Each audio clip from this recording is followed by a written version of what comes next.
2.8 root 3 தசம விரிவை காண்க. Root 3 தசம விரிவை காண்க. ரூட் 3 என்ன root 3 plus root 3 square root. Square root நம்ம ஸ்கொயர் ரூட். இப்போ இந்த எண்ணினுடைய வர்க்க மூலமா தான் ரூட் சொல்லணும் ஸ்கொயர் ரூட். ரூட்னா மூலம். ரூட் அப்படிங்கிறதுக்கு தமிழ்ல மூலம். என்ன மூலம்? வர்க்கம். அப்ப இதுக்குள்ள ஒண்ணுமே இல்லன்னா என்ன இருக்குன்னு அர்த்தம்? இப்போ 3 இன் வர்க்கம்னா 3 ஸ்கொயர். 3 இன் வர்க்கம் மூலம்னா 3 இன் அடுக்கு 1/2. வர்க்கம் என்றால் அடுக்கு 2, வர்க்க மூலம் என்றால் அடுக்கு 1/2. இது தெரியும். ஏன் தெரியணும்னா சப்போஸ் இந்த கணக்குலாம் கேட்கும்போது 9 ரூட் 9 கேக்குறாங்க அப்படின்னா ஸ்கொயர் ரூட் ஆஃப் 9 மதிப்பு 9 என்ன ஸ்கொயர் எழுதலாம் 3 ஸ்கொயர் ரூட் என்ன சொல்லுவோம் அப்படின்னா என்ன அர்த்தம்? இது 3 இன் வர்க்கம். இந்த ஸ்கொயர் ரூட்னா என்னது? அடுக்கு 1/2. அடுக்கடுக்கா என்ன பண்ணிக்கணும்? பெருக்கிக்கணும். மேல பகுதி பெருக்கம் 4 and 2/2 னா இந்த ரெண்டு கேன்சல் ஆயிடுச்சு, மீதி 1. அதனால தான் ஸ்கொயர் ரூட்டும் கேன்சல், மீதி 3 ன்னு சொல்றோம். சரியா?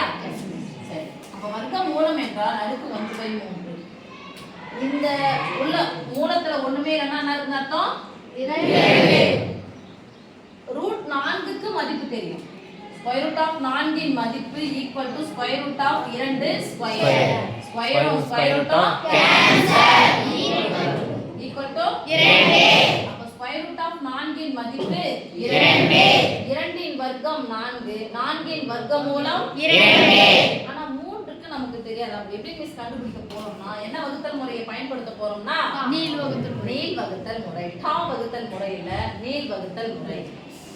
இத ஒரு முழு எண்ணுக்கு கம்பேர் பண்ணி சொல்றோம்னா சரி தசம வடிவம் சொல்லுங்க. இந்த நம்பர் தசம வடிவம் சொல்லுங்க. தசமம் என்னது? புள்ளி வச்சு. அப்ப சொல்லுங்க 3 புள்ளி 1 மேல என்னது அர்த்தம்? 0 எக்ஸெட்ரா. 3 ஐ தசம வடிவில் எழுதுகன்னா 3.00. 3 ஐ விகிதமுறு எண் வடிவில் எழுதுகன்னா 3/1. இப்போ இத வச்சு தான் நம்ம போட போறோம். வர்க்க மூலம் அப்படினு சொல்லிட்டு கண்டுபிடிக்க சொன்னாவே நீள் வகுத்தல் முறையில தான் எடுக்க போறோம். 3 இல் அடங்கக்கூடிய 3 னுடைய தசம வடிவம் 3.00 எக்ஸெட்ரா. நீள் வகுத்தல் முறை. முதல்ல இருக்கக்கூடிய முழு எண் 3. புள்ளிக்கு அப்புறம் பார்க்க கூடாது. ஏன்னா முழு எண் மட்டும் தான் பார்க்கணும். அந்த முழு எண்ணுக்குள்ள நம்ம பார்க்கும்போது 2 எண்களா பிரிக்கணும். நான் இருக்கிறது ஒரே ஒரு நம்பர் மட்டும் தான். 3 இல் அடங்கக்கூடிய மிகப்பெரிய வர்க்க எண். அப்போ வர்க்க மூலம் கேட்டாங்கன்னா நான் வர்க்க எண்ணை எழுதணும். வர்க்க எண் சொல்லுங்க. 1d square 1, 2d square 4, 3d square 9, 4d square 16, 5d square 25, 6d square 36, 7d square 49, 8d square 64, 9d square 83, 10d square 100. அதான் எடுத்துக்கணும். சரியா? நீள் வகுத்தல் முறையில் முதல் முழு எண்ணில் 3 இல் அடங்கக்கூடிய மிகப்பெரிய வர்க்க எண் எதுன்னா ஈக்குவல் டு ரைட் சைடுல பார்க்கணும். 3 என்ற எண் இருக்கானே என்ன? இல்ல. அப்ப 3 எதுக்கு நடுவுல இருக்கும்? 1க்கும் 4க்கும் நடுவுல. அப்ப அதை விட சிறிய எண் 1 தான் எடுக்கணும். அப்ப 3 இல் அடங்கக்கூடிய மிகப்பெரிய வர்க்க எண் 1. சொல்லுங்க. 1 ஸ்கொயர் 1 வகுத்தல் என்பது தொடர் கழித்தலின் சுருக்கம். என்ன குறிப்போம்னா மைனஸ். எத்தனை நம்பர் வரைக்கும் கோடு போடணும்? 2. 3 இலிருந்து 1 ஐ நீக்கினால் 2. புள்ளியை மறந்துடுங்க. 0. புள்ளியை மறந்த புள்ளியை நேரா குத்திக்கோங்க. 2 எண்களை இறக்கி ஈவ 2ஆல பெருக்கி 2 நம்பரை இறக்கி ஈவ 2ஆல பெருக்கி 4 and 2. கடைசி வரைக்கும் எத்தனை வாய்ப்பாடு தான் நமக்கு தேவை? 2. இங்க 200 ரூபாய் இருக்கு. இங்க 2க்கு பக்கத்துல எந்த நம்பர் போட்டாலும் 20 சம்திங் தான். 200 ரூபாயில எத்தனை 20 ரூபாய் இருக்க போகுது? 120 ரூபாயா? 10 20 ரூபாய் இருக்கும். ஆனா 10 நீங்க போட முடியாது இல்ல? அப்ப 9 போட்டு பார்க்கலாமா? சும்மா 9 போட்டு பார்க்கலாம்.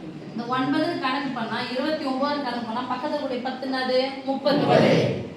அப்போ 9 30 எவ்வளோ வந்துடும்? 270 ரூபாய் வரும். ஆனா அங்க இருக்கிறது சரி 28 பார்க்கலாமா? 28 28க்கு நான் கிளியரா நம்ம எடுத்ததும் 30 தான் எடுத்துக்கிறோம். அப்ப 8 30 எவ்வளோ? 240 240 அதான் அதை விடலாம். 7 30 எடுத்துக்கலாம். சரி 7 முறை எடுத்து பார்க்கலாம். சரியா? இது 30ன்னு கணக்கு வச்சோம் அப்படின்னு சொன்னா 7 7 3 21 வருமா? 210 ரூபா வருமா? ஆமாதானப்பா? 30 ரூபாய் நம்ம அதிகமாக தான் வச்சுக்கிறோம். ஸோ 7 போட்டு பார்க்கலாம். எந்த எண்ணெய் இங்கே போடணுமோ அதே எண்ணெய் தான் என்ன பண்ணுங்க போடணும். எந்த புதிய எண்ணெய் போட்டணும் அதை எடுத்து என்ன பண்ணணும்? பெருக்கி இதுக்கு நேரம் போடணும். 7 7 தான் என்னது? 7 ஸ்கொயர் எவ்வளோ? 49க்கு 14 கூட 4 கூட்டினா 18 வகுத்தல் என்பது 200ல இருந்து 189 கழிங்க. 2 நம்பர் வரைக்கும் அடுத்தது போடணும். 200 ரூபாய் இருந்து 189 ரூபாய்க்கு பக்கத்துல கூடிய ஜீரோட என்னது? 190. எத்தனை கம்மியா இருக்கு அதை விட?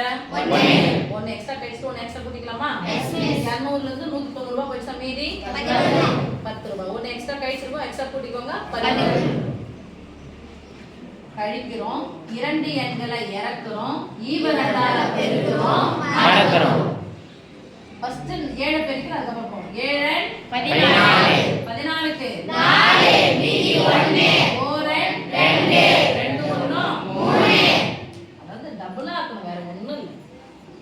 1 டபுள் ஆக்குனா 2 17 டபுள் ஆக்குனா 34 சரியாமா? இங்க எது போட்டாலும் 300 தான். 1000 ரூபாயில எத்தனை 300 ரூபாய் இருக்கும்?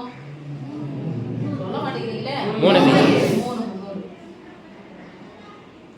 போட்டுக்கலாமா? 3 3 அதாவது 3 ஸ்கொயர். புது நம்பர் என்ன போறோமோ சூப்பரா இருக்கு. புது நம்பர் என்ன போறோமோ அத தான் பெருக்கணும். 3 4 12க்கு 2 மீதி 1 3 3 9 வகுத்தல் என்பது சொல்லலாமா? Yes miss. நீங்க 1000 ரூபாயில இருந்து 1000 ரூபாய் போயிடுச்சா? 100 ரூபாயில இருந்து 30 ரூபாய் போயிடுச்சு. 1 எக்ஸ்ட்ரா கூட்டிக்கலாம் அப்புறமா. மீதி 70 ரூபாய். 1 எக்ஸ்ட்ரா கூட்டிக்கலாம். 71 மீதிங்க என்ன 0 0 லாம் இருந்தா அர்த்தம் மறுபடியும் 2 0 இறக்குங்க. 2 எண்களை இறக்கி ஈவ 2ஆல பெருக்கி இன்டு 2 இதே 2 கூட போடலாம். 3 6 தள்ளி போடணும். 7 14க்கு 4 மீதி 1 1 2 1 3 ஓகே நல்லா பாரு சாமி. 7 14 மீதி 1 ஓகே. இங்க 3 2 6 இந்த நம்பர் அப்படியே தான் வந்திருக்கும். இத தான் டபுள் ஆகும். நீங்க போடும்போது பார்த்துட்டீங்கன்னா சரியாயிடும். நீங்க 2 வந்துச்சு நீங்க 5 விட அதிகமா இருக்கிறதுல 5 5 விட அதிகமா போச்சா 2ஆம் வாய்ப்பாடுல கொஞ்சம் எக்ஸ்ட்ரா போகும். ஓகே கூந்தலாம் நல்லா பின்னி முடிச்சிட்டேமா? சரி என்னங்க போட்டாலும் 3000 தானே? என்ன போட்டாலும் 3000 தான் ரைட்? அப்போ 3000 அப்படின்னு சொன்னா 7000த்துல எத்தனை 3000 இருக்கும்? அவ்வளவுதான் போதும். 3 ஸ்தானம் தள்ளி போதும். அப்போ √3 இன் மதிப்பு 1.73 ஓகே. டென்த்ல போகும்போது √3 மதிப்பு அவங்களா கொடுப்பாங்க. சப்போஸ் கொடுக்கனாலும் கண்டிப்பா நீங்க எந்த கிளாஸ் போனாலும் காலேஜஸ் எது முடிச்சாலும் குரூப் எக்ஸாம் எழுதுனாலும் √3 இன் மதிப்பு 1.73